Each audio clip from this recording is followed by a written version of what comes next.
축복합니다 하고 인사합니다. 축복합니다. 네. 예, 오늘은 맥주 감사 주일입니다. 맥주 감사 주일 때마다 말씀을 드리는 거지만 우리는 구약 성경의 맥주절을 따라서 맥주 감사 주일을 하는 것은 아닙니다. 맥주절은 성령 강림 주일로 우리가 바뀌었습니다. 맥주절의 절기는 성령님이 강림하신 사건으로 성취되었습니다. 그래서 맥주절을 지키는 것은 그 의미로 지키는 것은 바람직하지 않습니다.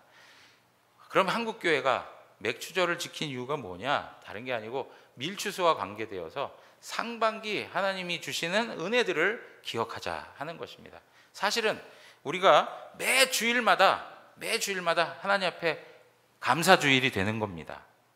다른 특별하게 감사주일을 만들어서 감사합시다 이러는 것은 아니지만, 그럼에도 불구하고 우리의 그 타락한 본성이 하나님의 은혜를 계속 잊어버려요. 그리고 하나님 앞에 감사할 수 없는 그런 마음의 태도들이 생겨날 때가 참 많아요. 모든 것들이 그냥 다 당연한 것처럼 생각될 때가 많다는 거죠. 그런 모습 속에서 이 날을 정해서 하나님 은혜 앞에 다시 한번 감사할 수 있는 그러한 그 시간들을 가지면서 우리의 신앙적인 내용들을, 우리의 모습들을 하나님 앞에 세워갈 수 있는 좋은 기회가 된다는 것입니다. 여러분, 이런 부분에서 오늘 말씀을, 데살로니가에 있는 말씀을 우리가 살펴보고 있는데요, 데살로니가에 바울이 이 편지를 보낼 때에 교회는 상당히 어려운 과정을 경험하고 있었습니다. 항상 기뻐하라, 쉬지 말고 기도하라, 범사에 감사하라. 여러분, 이 모습만 보면 얼마나 문구가 좋습니까? 그래서 집에도 액자로 걸어놓고 또 식당에도 걸려있는 데 있고 또 어떤 경우에는 화장실 안에도 걸려 있습니다. 그래가지고 곳곳에, 그리고 신앙생활 좀 어느 정도 하시면 대부분 암기까지, 그죠? 대부분 암기하셔서 이 말씀을 이해하고 있습니다. 그런데 이 말씀을 받는 그 당시의 성도들의 상황이 어떠했는가? 그 당시의 성도들의 상황을 놓고 보면 철저한 박해 속에 있었다는 것을 우리는 알 수 있습니다. 예수 그리스도를 믿는다는 그것 때문에 생명을 잃어야만 하는 그러한 어려움 가운데 있었던 것이 사실이었습니다. 그 당시에 성도들이 마주하고 있었던 것, 정말 주님의 말씀을 지키고 있는 이 순간 나와 함께 신앙했던 그 누구는 벌써 주검이 되어 무덤에 묻힌 그러한 일들을 봐야만 하는 그러한 어려운 시대에 있었다는 것입니다.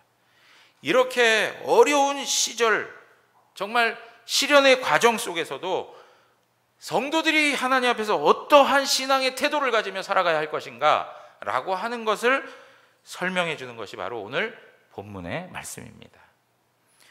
좋아 보일 때, 좋은 환경일 때가 아니고 정말로 어려운 그 순간에도 성도가 가져야 할 신앙의 품위와 신앙의 성숙과 그 실력이 어떠해야 하는지를 우리에게 설명해 주는 내용이 바로 이 세 가지인 거예요.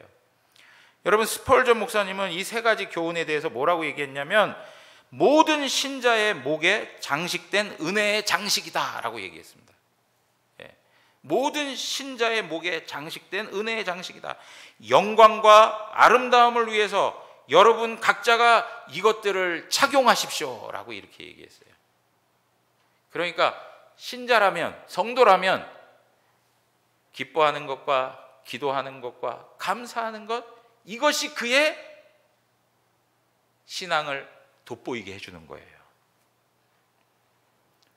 여러분, 비싼 액세서리 없는 분들 있으시죠? 그것보다도 하나님 앞에 기뻐하고 또 쉬지 말고 기도하고 범사에 감사하는 이것이 우리의 액세서리가 되어서 우리를 더욱더 하나님 앞에서 더 아름답게 하고 영광스럽게 하는 것입니다. 이런 건 갖고 싶지 않으시죠? 네. 자, 그래서 이제 첫 번째부터 이제 살펴볼 텐데, 항상 기뻐하라라고 하는 겁니다. 여러분, 우리 삶에 있어서 대화의 주제가 있다면 절망과 좌절입니다. 삶을 살아가면서 어렵지 않은 분들이 없어요. 모든 것이 다 좋은 조건에 있는 분들이 없더라는 거죠. 건강이 좋으면 자식 문제로 인해 고통당하고, 자식들이 또 잘 되는 것 같으면 또 경제적인 문제 때문에 힘들어하고, 우리 삶에 하나하나 삶을 들여다보면 참 어려운 그 과정을 밟아가는 분들이 많아요. 그러한 삶의 모습 가운데에서도 이 세상 사람들과 다 똑같이, 우리 그리스도인만이 아니고 하나님께서 일반적인 은총을 베풀어 주시는데, 이 세상에서 기쁨을 얻는 그러한 감격도 얻게 해요. 위로를 받게 하시기도 하고 행복감을 누리게도 하십니다. 그런데 세상이 말하는 행복, 세상이 말하는 기쁨, 이것은 잠시 잠깐 너무나도 일시적이고 순간적인 기쁨이라는 것에 문제가 있어요. 여러분, 한번 생각하세요. 예전에 나의 마음을 굉장히 행복해줬던 그것이 지금도 나를 행복하게 해주고 있습니까? 그렇지 않은 것들이 너무 많아요. 정말로 기뻤던 그것이 지금은 어디에 파묻혀 있는지도 모르는 경우들도 많아요. 여러분, 우리가 정말 바라고 원하는 대로 멋진 집을 하나 짓든지 얻었든지 하여튼 사든지 해가지고 내 것이 되어버렸어요. 그 좋은 집을 자랑하고 싶어서 손님들을 쫙 초대해가지고 그것에 대해서 서로 나누고, 또 그 집이 주는 유익함들을 막 이야기하는 것이 우리의 그 보편적인 우리의 삶의 모습들이에요. 그런데 여러분 보세요. 조금만 시간이 지나면 이전에 살았던 집이나 그 집이나 그냥 사는 집이에요. 막 그게 나한테 막 감동을 주고 막 나를 막 행복하게 만들어주고 이러는 거 별로 제가 본 적이 없는 것 같아요. 아무리 큰 저택에 살아도 거기에서 그것이 내 것이 되었구나 할 때는 그 기쁨이 얼마나 컸는지 모르지만 6개월 뭐 1년 계속 살아가는 가운데에서는 그냥 그렇고 그런 집인 거예요. 여러분, 이렇게 우리의 삶에 있어서 잠시 잠깐의 기쁨을 얻도록 하나님께서 모든 사람들에게 그러한 은혜를 베풀어 주시기도 해요. 그러나 그 모든 것은 그야말로 잠시 잠깐이라는 거예요. 영원하지 않다는 거예요. 그런데 여러분, 우리의 삶에 있어서 이렇게 외부적인 어떤 환경, 그런 것 때문에 행복을 잃어버릴 때가 있어요. 건강을 잃는다든가, 경제적인 많은 손해를 경험하고 있다든가, 아니면 경제적으로 풀려나질 않고 있다든가, 여러 가지 관계에 얽혀있는 문제들 때문에 막 스트레스를 많이 받는다든가, 여러 가지 그런 문제들 때문에 우리가 가져야 할 기쁨을 잃어버릴 때가 있어요. 외부적인 요소에 의해서 우리는 기쁨을 소유하지 못하고 살아갈 때가 있어요. 그러나 동시에 또 근본적인 게 무엇이냐? 타락한 우리의 본성이 우리를 기쁘게 하지 못해요. 어떤 현상을 봐도 어떤 사람은 그거에 대해서 막 우울하고 막 짜증내고 그리고 화를 내고 그런 것들을 막 쏟아내기도 해요. 비관적이고. 근데 어떤 사람은 똑같은 걸 보면서 감사를 하고 거기에서 기쁨을 얻고 그래요. 여러분, 그거를 보면은 상황과 어떤 조건에 대한 문제라기보다는 그 마음 중심에 문제가 있다는 걸 우리 발견할 수 있어요. 타락한 인간이 가지고 있는 본성은 우리 스스로의 기쁨을 만들어낼 수가 없습니다. 그러니까 우리 스스로 장애를 가지고 있을 뿐 아니라 동시에 외부적인 요소까지 우리의 마음을 기쁘게 할 수 있는 것들이 주어지지 않을 때에는 우리는 너무나도 힘들어할 수밖에 없다는 것이죠. 그러나 여러분, 오늘 사도 바울이 말하고 있는 이 기쁨은 그 당시에 정말로 시련 속에서 하루하루 힘겨운 삶을 살아가는 성도들에게 들려주신 말씀이었다는 거예요. 그들에게 기쁨이 있었다는 거예요. 외부적인 환경 요소가 정말로 불리하고 어려운 처지에 있다 할지라도 그럼에도 불구하고 그들은 기뻐할 수 있었다라고 하는 거예요. 왜 그렇습니까? 예수 그리스도 안에 있었기 때문에 그렇습니다. 예수 그리스도 안에 있었기 때문에, 예수의 사람들이기 때문에, 하나님의 사랑이 그들에게 부음받았기 때문에, 하나님의 은혜가 그들에게 나타났기 때문에 그들이 그것을 알고 하나님 앞에서 기쁨을 표현할 수 있었던 것입니다. 여러분, 하나님의 사랑은 예수 그리스도의 십자가에 나타나 있습니다. 예수 그리스도의 십자가를 바라보고 그 십자가에 나타나는 하나님의 사랑이 무엇인지를 아는 성도라면 그 마음에 감격이 생기지 않을 수 없습니다. 여러분, 우리가 하나님 앞에서 죄 사함을 받고 거룩함에 이르며 영생을 소유할 수 있는 하나님의 백성이 되었다라고 한다면 우리 마음에 당연히 기쁨이 있어야 되는 것이 마땅한 겁니다. 여러분, 오늘 이 예배하면서 예배가 지루하게 느껴지거나 설교가 지루하게 느껴지거나 막 그런 분들 있을 수 있어요. 그죠? 그런데 그 원인이 어디 있는가라고 한번 생각을 해보면 다른 것에 있지 않아요. 하나님의 은혜가 내게 메말라 있거나 하나님의 사랑이 내 안에 식어져 가고 있기 때문에 그러는 거예요. 가장 중요한 것은 하나님과 나와의 관계 속에 있는 거예요. 하나님께서 주신 그 은혜와 사랑의 그 깊이와 그 넓이와 그 부유함을 알면 알수록 우리는 감탄할 수밖에 없는 거예요. 그런데 그걸 모르니까, 그 하나님에 대해서 모르니까 모든 게 다 지루해요. 따분해요.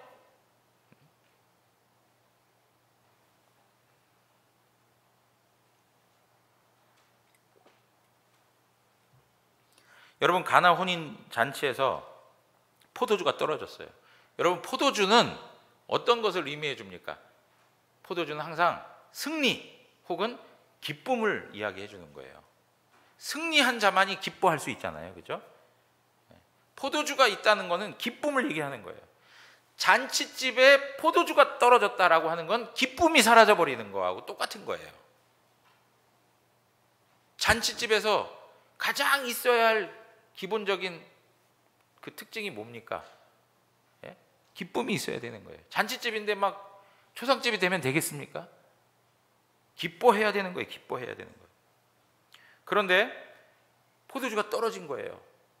예수님께서 하여튼 물을 갖다 항아리 채워라 해가지고 그걸 떠다가 연회장에게 갖다 줘라. 그래서 갖다 줬어요. 그리고 연회장이 다 맛을 딱 보니까 너무나도 좋은 포도주인 거예요. 그래서 신랑을 불러 얘기하죠. 아니, 어떻게 여기는 다른 집은 좋은 것을 내놓고 나중에는 그 맛이 떨어지는데 어떻게 여긴 가면 갈수록 좋은 포도주가 나오냐 하고 감탄을 해서 이야기하는 거예요. 여러분, 이 포도주 맛을 봤으니까 자동적으로 그 감탄이 나와서 그 혼인 잔치집을 더욱더 복되게 만드는 것이죠. 여러분, 우리가 이러한 내용들을 놓고 보면 결국은 뭐냐? 하나님의 은혜와 사랑을 맛봐야만 거기에 감격이 생겨나는 거예요. 기쁨이 생겨나는 거예요. 저는 오늘 이 시간에도 우리 하나님께서 여러분들을 향하여 은혜와 사랑을 부어주시기를 원합니다. 그래서 그 사랑이 무엇인지를 깨닫고 신앙의 맛이 이거구나 라고 하는 것을 느끼면서 마음속에 감격이 일어났으면 좋겠어요. 네. 여러분, 어떤 분들 보면 식사할 때 막 그 표정 짓는 거 아시잖아요. 제가 이제 우리 교육자들 식사할 때 이렇게 보면 우리 소 목사님은 맛의 깊이를 보시는 것 같아요. 네. 예. 그래서 제가 항상 호를 앞에다 붙여서 이야기합니다. 뭐 맛집 소철한 목사님이라든가 하여튼 이렇게 맛을 잘 이렇게 평가를 해주세요. 이게 우리가 재미있어서 자꾸 물어보는데, 근데 한편 정하늘 목사님은 뭐 깊이 있는 건 잘 모르겠어요. 근데 맛을 보면 리액션이 있어요. 여러분들 같이 식사하신 분들 아실 거예요. 딱 보면 눈이 동그래져. 와, 막 이래요. 그러면 옆에 있는 사람도 막 먹고 싶어해요. 예. 여러분, 맛을 알면 반응이 그냥 자연스럽게 나오는 거예요. 예. 하나님의 은혜의 맛, 하나님의 사랑의 맛을 알면 우리 마음 가운데 기쁨이 그냥 저절로 나오는 거예요. 하나님께서 아담에게 그 여인 하와를 데리고 딱 왔을 때 이는 내 뼈 중에 뼈요 살 중에 살이로다 한 거는 탄성이에요. 기쁨이 넘쳐서 탄성을 저지르는 거예요. 여러분, 하나님께서 우리에게 그렇게 은혜를 베풀어 주신 거예요. 여러분, 그 아담과 하와가 가지는 의미가 뭡니까? 신랑 되신 예수 그리스도와 신부된 교회의 만남을 이야기해주고 있는 거예요. 신랑 되신 예수 그리스도를 만난 교회가 얼마나 감탄하고 있느냐 이거예요. 얼마나 기뻐하고 있느냐 이거예요. 사랑하는 성도 여러분, 꼭 기억하십시오. 슬픔의 원인은 일순간입니다. 나로 하여금 슬프게 만드는 것은 잠시 잠깐인 것들이에요. 예전에 나를 괴롭히고 고통스럽게 했던 것들이 지금도 지속됩니까? 아니요, 지나가 버렸어요. 그런데 분명히 또 알아야 될 게 뭐냐? 기쁨의 원인은 영원합니다. 기쁨은 영원해요. 왜 그렇습니까? 기쁨의 근원 되시는 하나님이 영원하시기 때문에 그렇습니다. 기쁨의 근원 되시는 하나님이 영원하시니까 우리의 기쁨이 영원한 거예요. 왜요? 그 하나님이 우리와 함께하고 계시기 때문에. 마치 우리가 이 시대를 살아가면서 슬픔을 경험하거나 우울함을 경험하는 것은 마치 먹구름이 끼어 있는 것과 같은 거예요. 그런데 여러분, 비행기를 타고 하늘을 날다 보면 그 구름대를 지나가서 위로 올라가 버리면 뭐가 있습니까? 찬란한 태양이 얼마나 강렬하게 비치는지 눈을 뜨고 볼 수 없을 때가 있어요.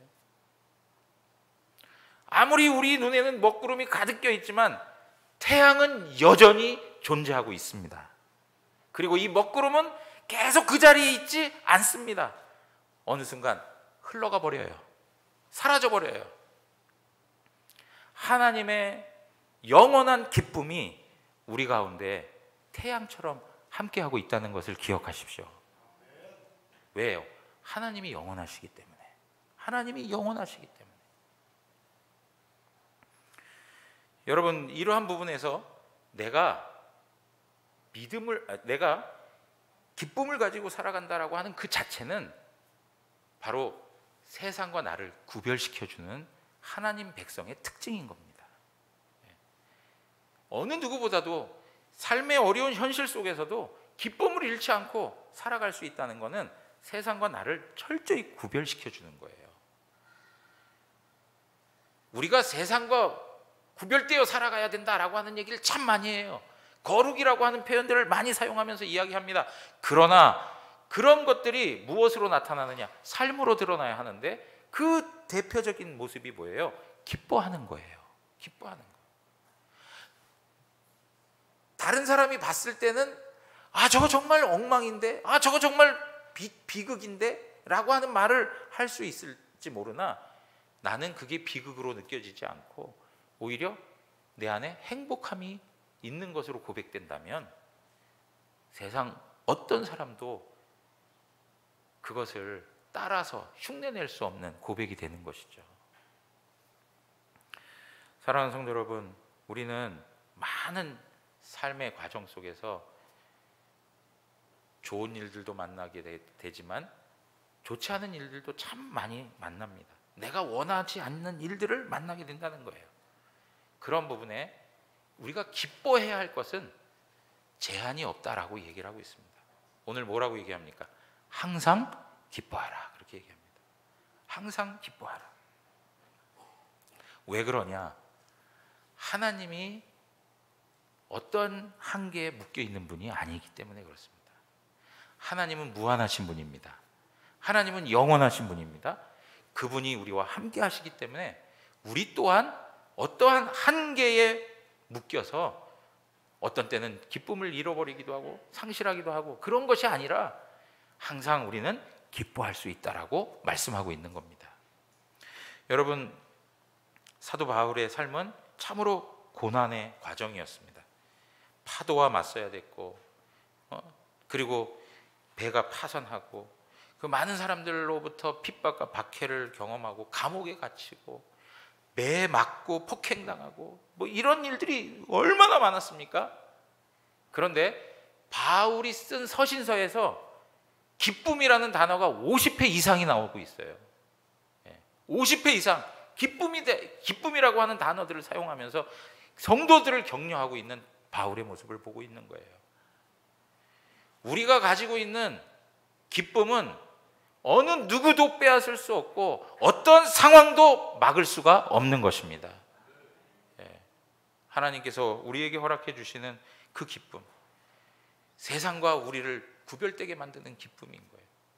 여러분, 세상에요, 고난 중에도 기뻐할 수 있는 사람 두 종류가 있대요. 첫째는 성도들, 그리스도인들. 또 한 사람은 누군지 아십니까? 미친 사람이래요. 그러니까 여러분 보세요. 세상 사람들이 보면 성도가 미친 것 같이 보일 수 있는 거예요. 정상이 아니에요. 왜? 정상적이라면 거기에서 웃을 일이 아니에요. 거기서 기뻐한다라고 표현할 수가 없는 거예요. 거기서 화내야 돼요. 미워해야 돼요. 짜증내고 우울해야 돼요. 그런데 그걸 넘어서서 기쁨을 가지고 있어요. 제정신 아니죠. 제정신 아닌 거예요. 여러분, 우리 하나님 앞에서 기뻐하면서 살아가기를 원합니다. 여러분, 왜 그러냐면 하나님이 우리를 보고 기쁨을 이기지 못하신대요. 하나님의 얼굴을 보고 살아가십니까? 맞습니까? 그죠? 근데 하나님 그분의 얼굴이 환하게 우리를 보면서 기쁨을 이기지 못하시고 계시는데 우리는 짜증내. 우리는 막 인상 써. 그럼 될까요? 안 될까요? 하나님이 우리를 보시고 기쁨을 이기지 못하신다면 우리 또한 그 하나님의 얼굴을 보며 정말로 기쁨 가운데 살아가는 것이 하나님이 원하시는 삶이죠. 여러분, 시편 90편 14절 우리 한번 다 같이 읽도록 하겠습니다. 시편 90편 14절입니다. 다 같이 읽습니다. 아침에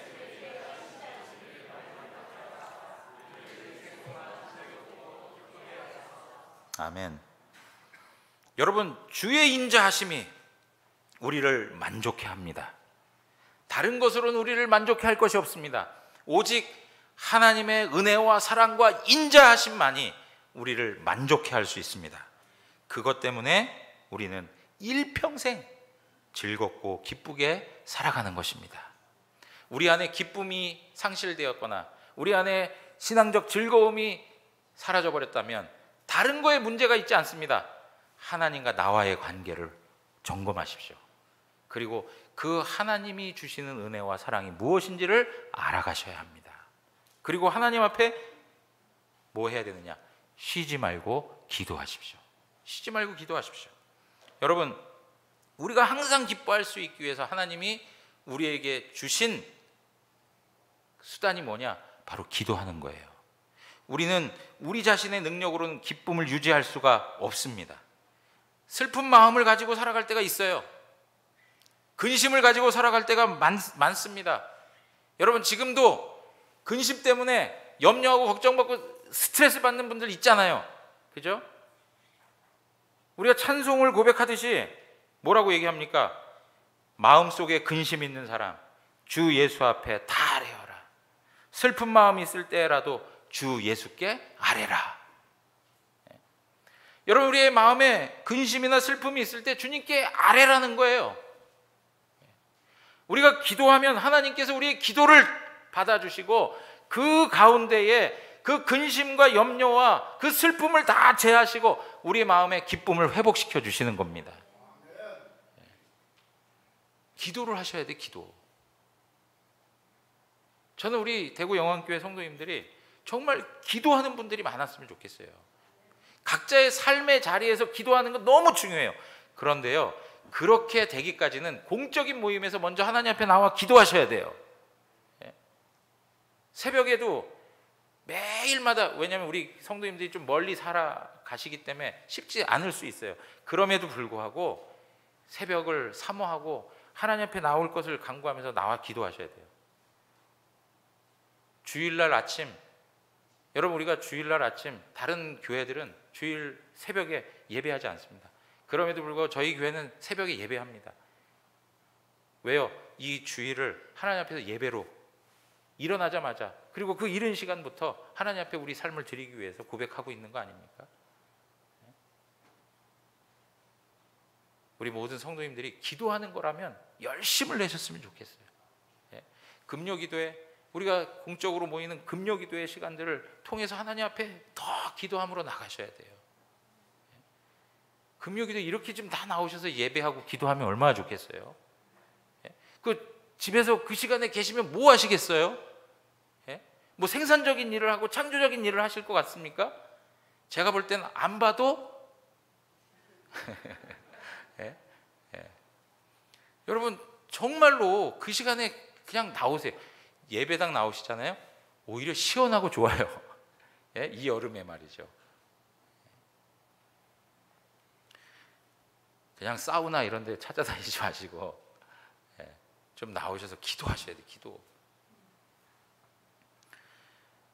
여러분, 빌립보서 4장 6절 7절에 아무것도 염려하지 말고 다만 모든 일에 기도와 간구로 너희 구할 것을 감사함으로 하나님께 아뢰라 그랬습니다. 여러분, 기도할 때 기쁨이 회복되고 다음에 이야기해야 할 감사도 주어질 수 있는 겁니다. 기도하지 않으면 안 돼요. 꼭 좀 명심하시고 그냥 흘려버리지 마시고 하나님께서 기도하게 만들 때까지 잊지 마세요. 막 처절하게 막 엎드리게 만들 때까지 있으면 손해보는 건 하나님이 아니라 우리예요.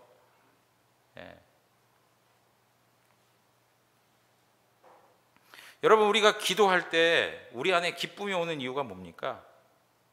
기도한다는 것은 하나님의 임재를 고백하는 겁니다. 하나님의 임재를 고백한다는 얘기는 다른 말로 얘기하면 기쁨의 근원이 되시는 하나님이 나와 함께 한다는 것을 고백하는 것이죠. 하나님이 나와 함께 한다는 그것 때문에 내 안에 기쁨이 채워지는 거예요. 그리고 기도한다는 건 뭐냐? 삶의 모든 것을 하나님께 다 의존한다는 거예요. 하나님 앞에 다 내어 맡긴다는 거예요. 내 힘과 내 능력대로 살지 않겠다는 거예요. 여러분, 이 세상에서 가장 어리석은 사람들이 자신을 믿고 사는 사람들이에요. 자기 자신이 얼마나 부족하고 연약한지를 깨닫고 하나님 앞에 은혜를 구하고 살아가야 되는데, 그게 아니고 자기 능력과 자기 실력과 살아간다는 그 모습만큼 어리석은 게 없어요. 한번 자기 실력으로 자기 능력으로 살아보세요. 살면 살수록 느껴지는 건 뭐냐면 피곤한 인생이라는 것밖에는 나올 이야기가 없어요. 왜 이렇게 피곤하죠? 왜 이렇게 힘들죠? 왜 이렇게 수고스럽죠? 여러분, 하나님 앞에 내어놓고 은혜를 구해보세요. 그러면 마음의 평안을 하나님 주시고요, 그 가운데에서 기쁨을 주시고요, 하나님께서 앞서서 우리의 삶을 이끌어 주시는 거예요. 여러분, 그 이사야 2장 22절 우리 한번 또 보겠습니다. 2장 22절 다 같이 읽습니다. 너희는 인생을 의지하지 말라. 그의 호흡은 코에 있나니 새말 가치가 어디 있느냐. 여러분, 코로 숨 쉬는 거 세어보세요. 세신 분 있으세요? 얼마나 많은 횟수의 숨을 쉽니까? 그런데 그 숨 쉬는 게 무슨 그걸 수치로 나타내 가지고 얼마나 많은 숨을 쉬고 있다라는 그 수치를 드러내 보인들, 그게 무슨 의미가 있습니까? 하나님께서 그냥 와라 그러면 호흡하고 있는 모든 거 다 내려놓고 그냥 가는 거예요. 내가 뭐 몇만 번씩 호흡을 한다는 게 그게 뭐 그렇게 중요한 거예요? 그 숫자가 뭐가 중요할까요? 여러분, 이 말은 결국 우리가 살아갈 때 우리의 능력대로, 우리의 실력대로, 우리의 어떤 마음의 그 경험대로 살아가려고 하는 그 고집스러움들, 주장들, 이런 것들대로 해가는 삶이 아무것도 아니라는 얘기를 하고 있는 거예요. 결국은 허무함을 만들어내는 것밖에는 안 된다는 거죠. 제가 목사로서 많은 분들을 대하고 인생의 끝자락에서 고백하는 이야기들을 많이 들어보지 않습니까? 대부분 주님을 떠나서 방탕하고 방황하며 살던 분들이 동일한 고백을 하는데, 인생이 이렇게 허무할 줄이야. 인생이 이렇게 허무할 줄이야. 무엇을 위해 살았는지.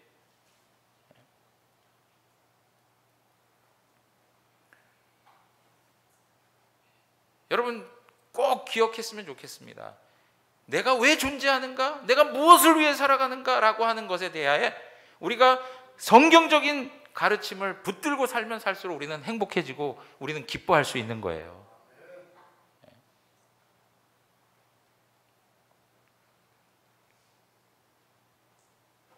여러분, 쉬지 말고 기도하라 라고 하는 말은 반복적으로 기도하라는 것인데, 이거는 뭐 시간 끊이지 말고 계속 기도해라, 뭐 중얼중얼 거리면서 살아라, 막 이런 얘기를 하고 있는 건 아니에요. 쉬지 말고 기도하라는 얘기는 무슨 얘기냐? 매사에 하나님 앞에 은혜를 구하라는 거예요. 매사에. 내가 어떤 일을 하기 전에 항상 하나님 앞에 내 마음과 내 뜻대로 하지 말고 하나님 앞에 먼저 묻는 자세를 가지라는 얘기를 하고 있는 거예요. 크고 그리고 아주 위대한 것들만 하나님 앞에 기도하는 게 아니고 아주 작은 것까지라도 하나님 앞에 기도하며 은혜를 구하라는 거예요. 그리고 또 한 가지, 쉬지 말고 기도하라는 얘기는 뭐냐? 타인들에 대해서 함께 기도하라는 거죠. 타인들에 대한 생각을 가지라는 거예요. 나만 위해 기도하는 게 아니고 타인을 위해 기도할 때 우리의 마음에는 기쁨이 생겨나요. 여러분, 사람이 이기적이고요, 그리고 자기중심적이고요, 그리고 인색하면 인색할수록 기쁨은 찾아보기가 어려워요. 그래서 말씀에도 그러잖아요. 받는 것보다 주는 것이 복되다. 복되다. 누군가를 위해서 섬기고 그리고 기도로 돕고 이런 모든 것들을 통해서 우리 안에 기쁨이 생겨날 수 있어요. 사랑하는 성도 여러분, 하나님께서 우리에게 기도라고 하는 걸 통해서 기쁨을 누릴 수 있도록 은혜를 허락해 주시는 겁니다. 여러분들 기쁨을 잃어버렸습니까? 하나님 앞에 기도하십시오. 기도하십시오. 세 번째는 범사에 감사하라라고 하는 겁니다. 범사에 감사하라. 기쁨과 기도가 결혼을 하면, 기쁨과 기도가 결혼을 하면 그 낳는 아이가 감사라. 스펄전 목사님이 얘기했습니다. 예. 여러분, 그러니까 기쁨과 기도가 하나가 되면 그 결과는 감사로 연결된다는 거죠. 여러분들의 마음이 기쁨이 있고 하나님 앞에 기도하면 결국 우리의 삶은 항상 무엇으로 표현되어지는 거예요? 감사로 고백되는 거예요. 감사로 고백되어져요. 여러분, 이 감사라고 하는 말은 또 다른 말로 이야기하자면 하나님을 향한 예배예요. 예. 여러분, 예배의 가장 핵심이 뭡니까? 하나님 주신 은혜에 대한 감사예요. 예. 그러니까 이 감사라고 하는 것, 이 감사 혹은 예배, 하나님 앞에 영광을 돌리는 일들, 이거는 누구만이 할 수 있느냐? 예수 그리스도 안에 있는 사람들만 할 수 있는 거예요. 그래서 로마서 1장 21절에 보면 이렇게 표현하고 있습니다. 하나님을 알되 하나님을 영화롭게도 아니하며 감사하지도 아니하고 라고 얘기해요. 여러분, 타락한 인간이 가지는 중요한 특징 중에 하나가 뭐냐? 감사하지 않는다는 거예요. 그렇다면 하나님께서 우리를 사랑하여 예수 그리스도 안에서 구속하여 주셔서 회복시켜 주셨다면 우리 성도들에게 있어서 가장 나타나는 특징이 있다면 무엇이어야 할까요? 하나님을 향한 감사가 회복돼야 되는 거예요. 그것이 예배로 표현되는 거예요. 예배로. 사랑하는 성도 여러분, 하나님 앞에서 감사할 수 있는 것, 하나님 앞에서 예배할 수 있는 것, 이거는 구원받은 자녀들만이 할 수 있는 거라는 것, 결코 놓쳐서는 안 되는 일들이에요. 그러므로 우리의 감사는 그것 또한 어디에 기인하고 있느냐? 하나님 주신 은혜에 기인하고 있다는 겁니다. 그냥 하나님께서 억지로 막 감사해라 막 하는 게 아니고, 하나님이 감사할 수 있는 조건들을 다 허락해 주시고 우리에게 감사하라고 하시는 거예요. 여러분, 이렇게 감사하는 것, 특별히 범사에 감사한다는 것, 모든 일에 감사한다는 거예요. 지금 표현만 다를지 항상 쉬지 말고, 그 다음에 또 뭐예요? 범사에, 이건 뭡니까? 전부 다 항상 그렇게 하라는 거예요. 항상 그렇게 하라. 항상. 상황에 끌려서 그 명령을 저버리지 말아라. 여러분, 우리 기독교 신앙은 상황에 의해서, 환경에 의해서, 어떤 조건에 의해서 그때그때마다 흔들리는 신앙이 아닌 거예요. 우리 기독교 신앙은 절대적이에요. 절대적. 여러분, 지금 이 바울이 전하는 이 서신을 받고 있는 이 성도들의 삶을 보십시오. 우리보다 더 처참한 현실, 비참한 현실입니까? 우리보다 더 핑계댈 수 있는 그러한 많은 상황이었음에도 불구하고 사도 바울은 그들에게 기뻐해라, 감사해라, 그리고 그것을 위해 기도해라 라고 지금 얘기를 하고 있는 거예요. 오늘날 우리 기독교가 많은 부분 약해진 게 뭘까요? 개개인의 상황과 환경과 이런 입장들에 대해서, 물론 그 상황에 대해서 우리가 품어야 된다는 것을 거부하는 게 아닙니다.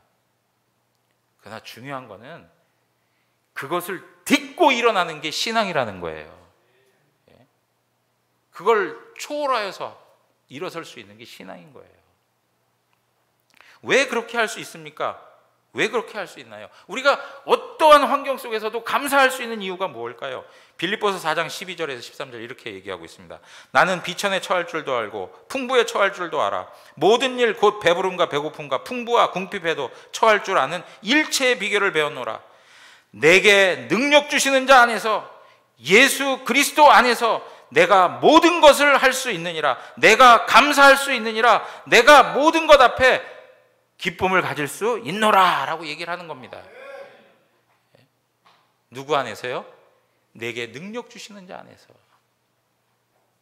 살아계신 하나님의 아들 예수 그리스도가 내 안에 계시고 내가 예수 그리스도 안에 있을 때 예수 그리스도께서 우리에게 그 능력을 주시는 것입니다.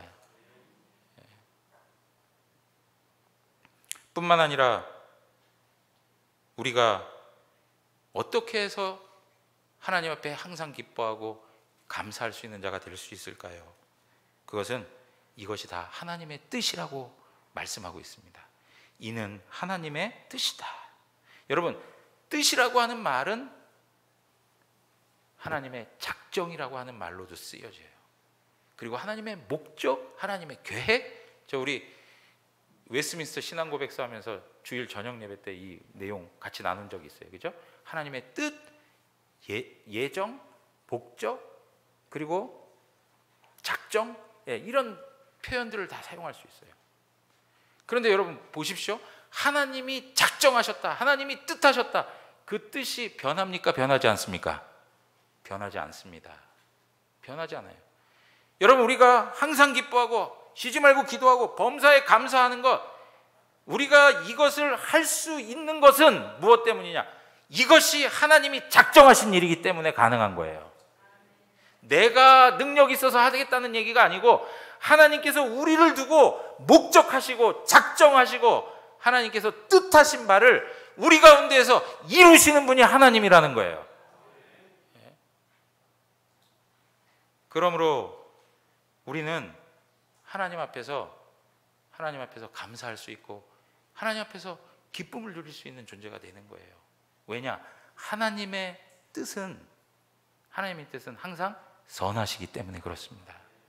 하나님의 뜻은 항상 선해요. 여러분, 저는 당장 내일 무슨 일이 벌어질지 몰라요. 내가 어떻게 내일을 또 살아갈지 아무것도 몰라요. 그러나 분명히 알 수 있는 건 뭐냐면 하나님께서 나를 세우시려고 하는 그 최종 목적지는 선한 곳이라는 거예요. 하나님의 선하심이 있는 자리라는 거죠. 그거 하나는 분명한 거예요. 사랑하는 성도 여러분, 그